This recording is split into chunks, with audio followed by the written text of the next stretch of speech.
Okay, hi Class 3. So I hope you're all keeping safe and well. I just want to say again a big thank you for all your adaptability and for doing so well in these last few days. And a big thank you to your family members as well for supporting us with this.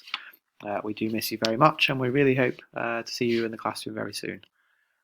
So today we're obviously going to be looking at our new science unit. So we're going to be looking at animal groups and an art activity, which will be later in the video. So, no, animal classes are not like the classes that people have at school.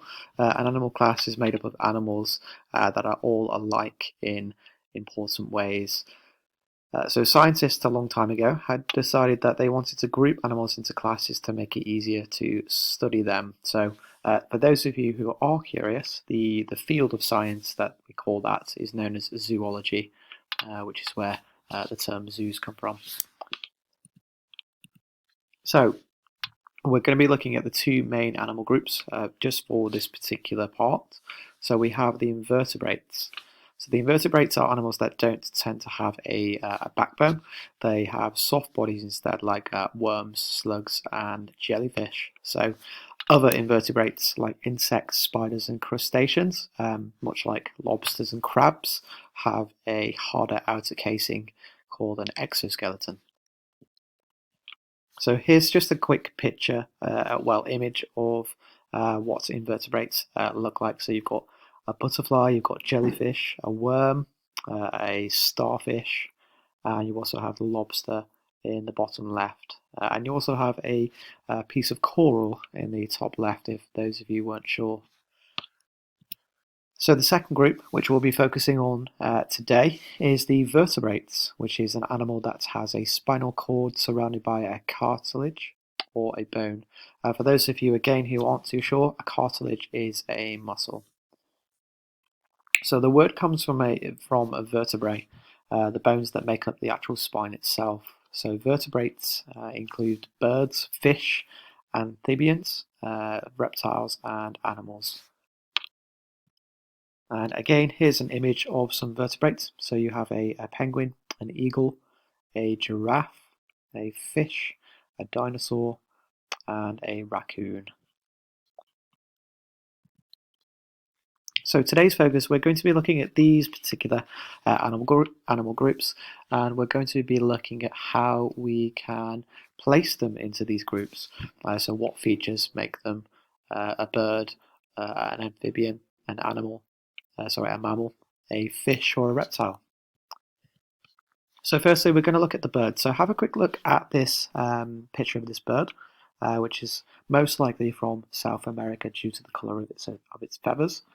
For those of you who want a fun fact, this is a male bird, and the reason for that is that the male birds use their colours to attract a mate. So as you can see, the body is indeed covered in what we call feathers instead of fur or skin. They tend to have lightweight bones to help them fly. And as you can see, they also have wings to fly. So at the current moment, the wings are being rested, which is where the white is on the feathers just there. The mouse are also toothless beaks, so it means that birds can't break food down like we can, such as like a bag of crisps or chewing meat. And again, birds are warm-blooded animals, so it means that they have to survive in a relatively mild climate, much like our own today in the in Alderley. And again, birds are also born from eggs. So amphibians. So again, let's have a look at this particular picture of this frog. So as we can see, the frog has quite thin and humid skin. So humid means moisture. So if you have a look at the frog, it's got quite a shiny reflective skin, and that is the humidity or the moisture of the skin on the frog to help it survive. Amphibians tend to transform throughout their life cycle. So for frogs, they start off as what is known as tadpoles.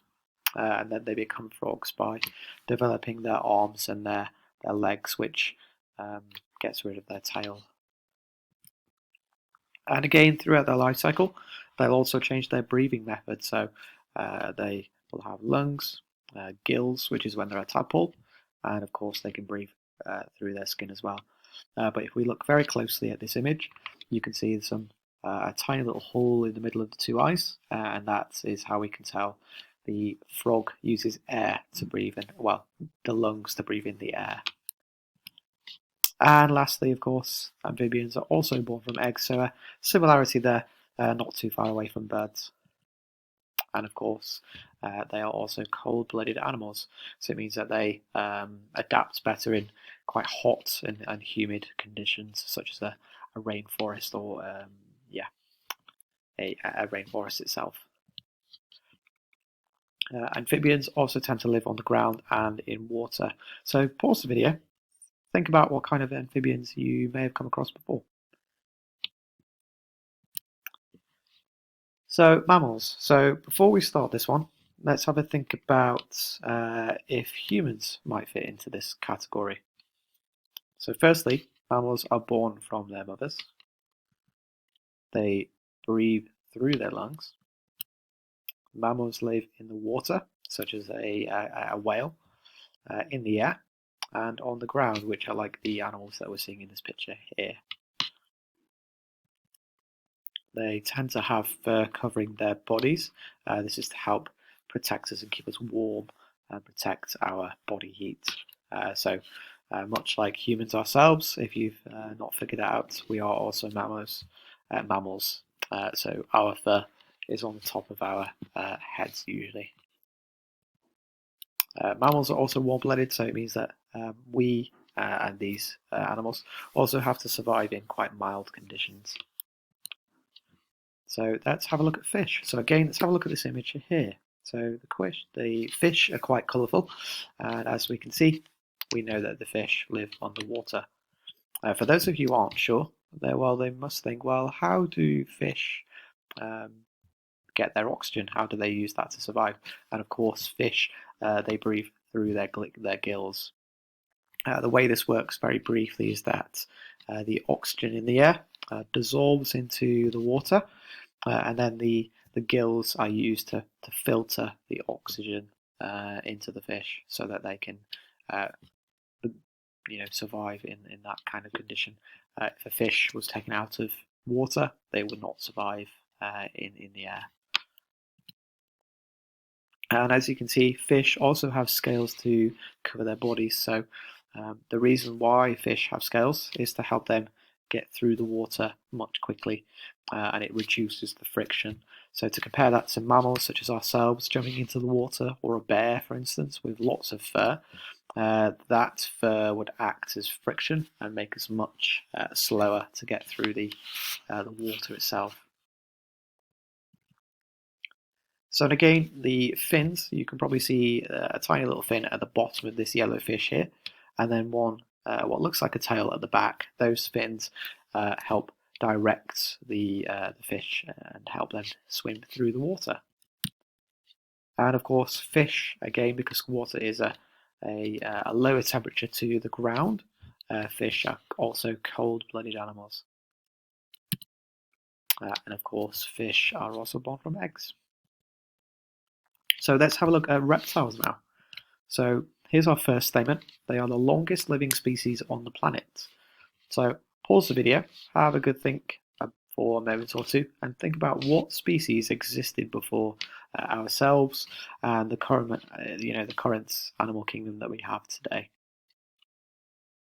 Yep, so well done for those of you who got it right. It is indeed the dinosaurs. So reptiles are a descendant of dinosaurs. They are the same animal group over the last few millions of years. So reptiles, much like fish, they are also cold-blooded animals, so they have to live in quite hot and humid conditions. Their bodies are often covered in scales or a shell. In this instance, with this chameleon, we're seeing that it's covered in scales. They cannot chew, So like a crocodile is not able to chew its food when it eats. Reptiles are also born in eggs. They can live on the ground or in the water as well. So quite a similarity there with amphibians. So we're going to have a quick challenge. Can we identify which animal group the pictures belong to? So let's have a look at this one first. So a nice easy one. We've got a frog. And if we look at how reflective this skin is, that should give you a nice clue to tell you which animal group this belongs to. So pause the video, have a think, and come back to me when you're ready. Yep, so well done. If you've got that right, it is indeed an amphibian. Let's have a look at this one. So we've got ourselves a nice, cute little dog, and we're trying to identify what group this one belongs to. So there's one particular feature that gives it away as a clue, if you're not sure, and that would be its fur. So again, pause the video, have a think about which animal group this creature belongs to. And of course, and this creature being a dog, which is a mammal. And I'm sure some of you may already have one of these dogs in your homes. I certainly do as well. And of course, let's come back to our chameleon friend here. So again, let's have a look at the feature here. So let's have a look at the skin. What does the skin tell you with regards to this one? What animal group do you think this one belongs to? Of course, this one again is a reptile. So this is probably a bird that you're all familiar with, which is the robin. And of course, we know which animal group this one belongs to. But how do we know which animal group this belongs to? Well, I can tell you that we can tell by the feathers of the bird, and we can also tell by the beak, which means it's a toothless beak. And let's have a look at this one. So this is one that you might have come across when you've watched the film Finding Nemo. If you haven't, do recommend you watch this. And as we can see, we've got some fins on this particular fish. So of course this is indeed a clownfish, and we can tell that this is under the water. It uses its fins to guide itself through the water, and just under the fin that's closest to the eye is where the gills are usually found to help the fish take in oxygen. So we're going to be moving on to our art activity now. So following on from our ancient Greece theme, I'd like you to try and draw a mythical animal. So an example I've got for you is a chimera, which is a lion's body with an eagle's head. So I'd like you to try and label what features belong to each animal group. So for example, if it had feathers, then that feature would belong to birds. And another example would be that they breathe through gills.